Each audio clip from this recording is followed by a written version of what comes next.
chatting with our world-famous seafood. So for a great vacation this year, come to the Gulf. It's all fabulous, but I'd give Florida the edge. Right after Mississippi. You mean Alabama? Say Louisiana, where there's no dessert.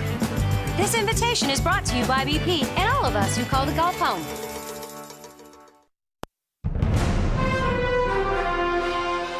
A number of experts are saying that small businesses will get hit the worst if we go over the fiscal cliff.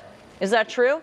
Here now is Gene Marks. He's president of the Marks Group and weekly columnist for the New York Times, Forbes, and the Huffington Post. Good to have you here. So is it true?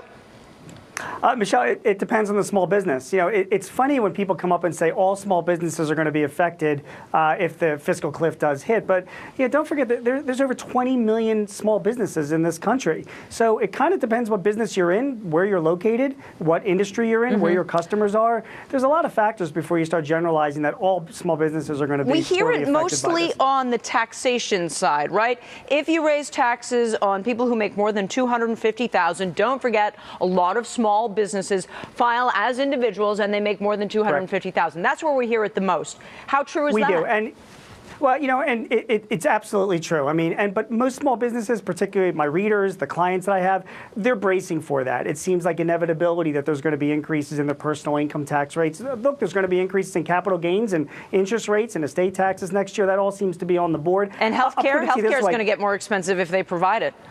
Healthcare will as well. But just, Michelle, remember, it's not going to cripple many small businesses. It's a deterrent. It's a deterrent from them investing. It's a deterrent from them hiring people as well. It's a deterrent from them growing. But at the same time, it's not going to put a lot of the clients and people that I know out of business. It just hinders them from growing, and that's their biggest concern. Yeah, hindering them from growing, hindering them from hiring. That's a big ripple effect that happens across the entire country. All right, so we're talking about the taxation side.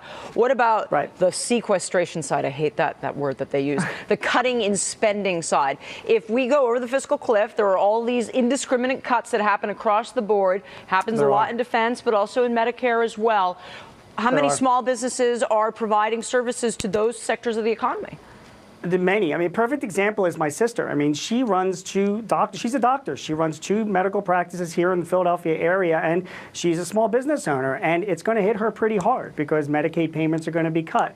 People that are in other industries, particularly, like you had said, tied to defense, those people are going to be hurting as well. However, if you're in the accounting business, what with the increase in taxes, not such a bad year for you next year, right? So it really does depend on what kind of business you're in. Oh, yeah. If you prepare tax filings, you're going to have, it's great, right? I mean, the more complicated the tax code get, the better it is for you. It's terrible. You got it. Legal profession, if you're in temporary services because people don't want to hire, not such a bad year for you. Or if you're providing some type of technology services that will save companies money or reduce their overhead, also not such a bad outlook for you. So again, it gets back to what I was saying before. It depends on the kind of small business that you're in. Absolutely, some will go through some painful adjustments. There's no question. But there's 20 million small businesses out there. Some of them will be doing not so bad. Gene, good to see you. Thanks for joining us from Philadelphia. Thanks, Michelle. Take care. Gene Marks. Take a listen to Piers Morgan, interviewed by Larry last week. We had this in Great Britain, Larry. Dunblane in Scotland, 16 children aged 5 years old killed